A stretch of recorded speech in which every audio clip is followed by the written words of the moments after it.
Hey everyone, it's Antoinette of Montalvo International. I just wanted to jump on really quickly and share a little bit of revelation with you that the Lord has shared with me. And most likely this will be two different videos, but I'll start with the first one. And it really has to do with God remembering. And not that God forgets, not that he forgets you, not that he has forgotten you by any means, because he doesn't. That's not the God we serve. He keeps record of everything. And, he does not forget who you are and your labor of love. But this really has to do with, as he had me kind of digging a little bit deeper into him moving forward in the covenant promises that he has for you.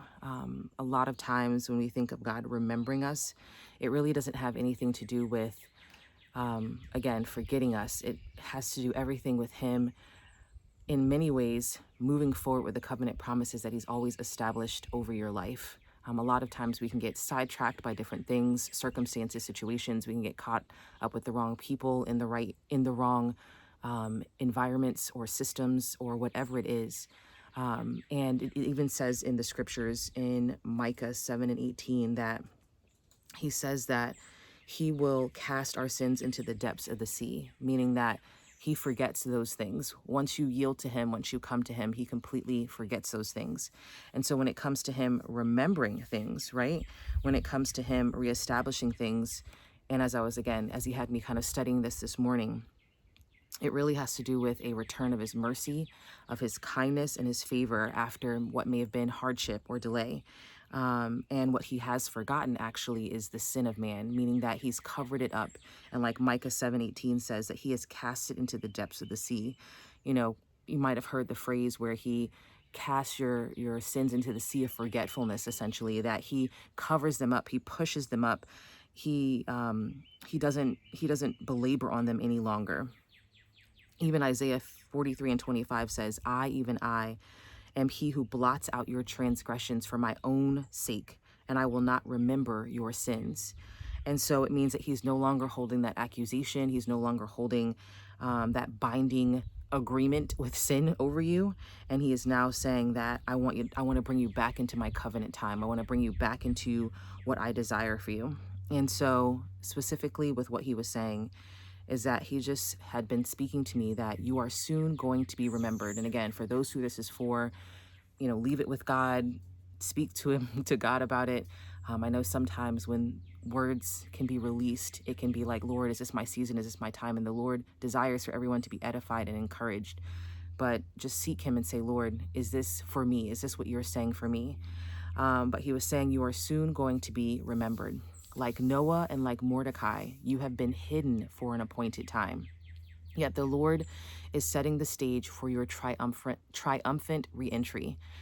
Just like King Xerxes or King Ahasuerus in the context of Esther and Mordecai. Just like Xerxes forgot Mordecai and forgot that he had saved his life. God didn't forget. And for those who are not familiar with that story or that particular passage in Esther, it talks about Mordecai, who was Esther's caregiver, her cousin. He, raised Esther. And when Esther was brought into the palace, maybe probably shortly before, and I apologize if I don't remember the exact timing, but he saved the king's life. He stopped a plot that was against King Xerxes. And he was kind of forgotten for the act that he did, that of saving the king's life, which is a big deal. And later on, Esther's in the palace. Haman is plotting against Mordecai and just wants to hang him and all these different kinds of things. And he comes storming into the king's palace late at night, basically trying to tell the king, you got to let me, continue on with my plot that I have against Mordecai and his people. And, excuse me. And what Haman didn't know at that time is that, the kings keep a book of records, very much like there's the chronicles in the Bible, very much like there's all these records. Even if you read through the Bible and a lot of the Old Testament where it talks about, is this not kept in the chronicles of the kings, or is this not kept in the record of the kings? They kept these writings, they kept these records. And so King Xerxes had a record of notable things, important things, maybe everyday things. His scribes would write down things, journals of what was happening during that day. And it just so happened that King Xerxes was having a very sleepless night where he had asked his scribes to read out of the record book, just, to help him go to sleep, essentially. He was like, read me something that maybe will cause me to go to sleep. And, sometimes people treat the Bible like that. I don't know. The Lord just dropped that in my spirit. That's not what I was going to say. But the reason that you may be having a sleepless night is because you need to read your Bible at night. And I was not planning on saying that, but he immediately just said, say that for those who have been having sleepless nights, try going to bed reading your Bible. Go to bed reading your Bible instead of scrolling on your phone or anything else. And that's his aside. I'm sorry, that was not a part of the video, but that's what he dropped into my spirit. So anyway, going back to it, King Xerxes thought that he could, have a sleepful or restful night or get some sleep as a result of, his scribes reading these chronicles. Maybe he thought it would be just boring everyday things. But then the scribes got to this portion where they start reading about how Mordecai had saved the king's life from this major plot, and these two people that were scheming against him, and Mordecai had saved his life, had foiled the plan. And he's like, what did I do for Mordecai? What did I do for him? Like, I realized I never did anything for the man who saved my life. And at just that moment, Haman is bursting into the palace, bursting into the king's chambers, basically about to whine and complain to the king about Mordecai. And all he can get out is, or what the king suddenly says while Haman's bursting through the door, he says, what should I do for the man that pleases the king, that has done all these great things for the king? And Haman in his pride thought he was talking about him. He thought he was talking about himself. And so he blurts out without getting context and is like, you should put him on a horse and put on royal robes and parade him around the city and all these different kinds of things. And Haman's saying these things because he's thinking he's about to get a prize. And then suddenly Xerxes says, okay, I want you to do that for Mordecai. And of course, that just sets Haman off completely, because Haman at that point is like, I cannot be more frustrated. And that was just the beginning of the end, so to speak, of Haman's demise and his plots foiling and all that kind of thing. So I encourage you to read Esther. It's very exciting. But I say all that to say, the Lord remembered Mordecai, even if it seemed like King Xerxes had forgotten him, had forgotten this very major thing that he had done.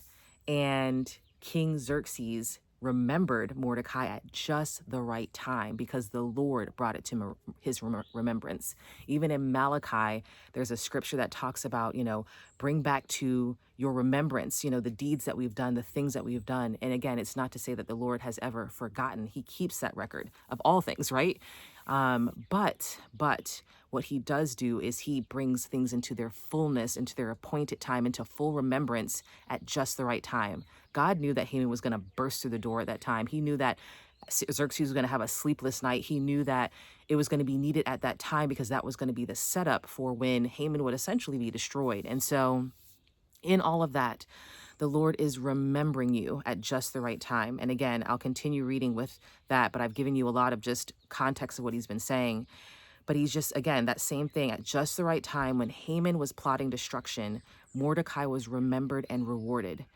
And he also brought to my mind Noah as well, where it says that God remembered Noah. And that's in Genesis 8:1, where it says, then God remembered Noah and every living thing and all the animals that were with him in the ark.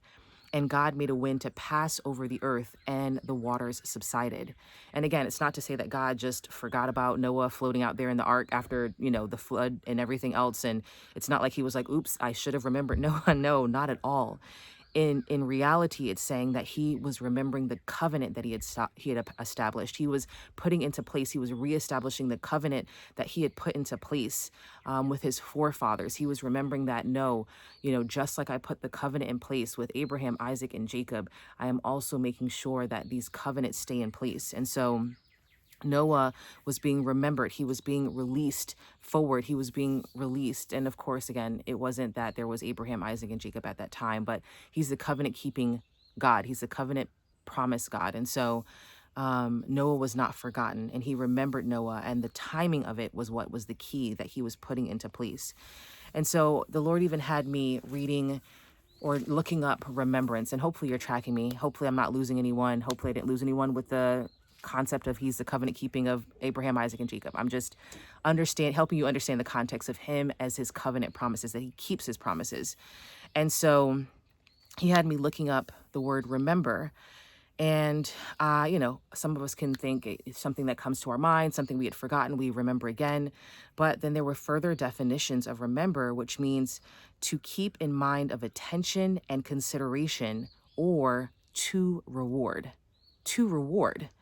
And it was interesting that that's an example of remember, to reward. When you are remembering something or doing something in remembrance, when you are remembering something or someone's acts, you are getting ready to reward them for whatever it is. We are remembering you for your honor, remembering for the acts of service, remembering whatever it is. We are rewarding you. And again, it's in that same way that the Lord is saying that he is remembering, he is preparing to reward you at just the right time. And it may have felt like you were forgotten. It may have felt like, no one ever thought about this big act that I did. And it's not that you were parading it over anyone's mind or head. You were just doing what God was telling you to do. But the Lord is saying he's preparing to remember you, not even preparing. He is remembering you. He is remembering you.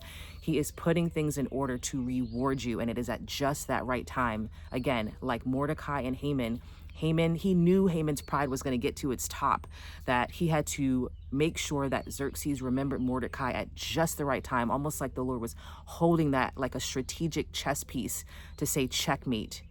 Check, Haman. This is a check on you. And from there on out, every plot that Haman was trying to make happen, it just fell apart. And so I hope this resonates with those it's for. I hope you tracked with me on all these different things. But just know that the Lord is remembering you. He is remembering you. He is putting things into place. He has been putting things into place for such a time as this, for the appointed time. And he's remembering you like he remembered Mordecai, like he remembered Noah, that he's preparing to reward you. He's preparing to put the covenant promises back into place. Again, very much like Isaiah 55, his words don't return to him void. His thoughts are higher than our thoughts. So his promises don't return to him void. And he's preparing to put those things into place as he remembers you in Jesus' name.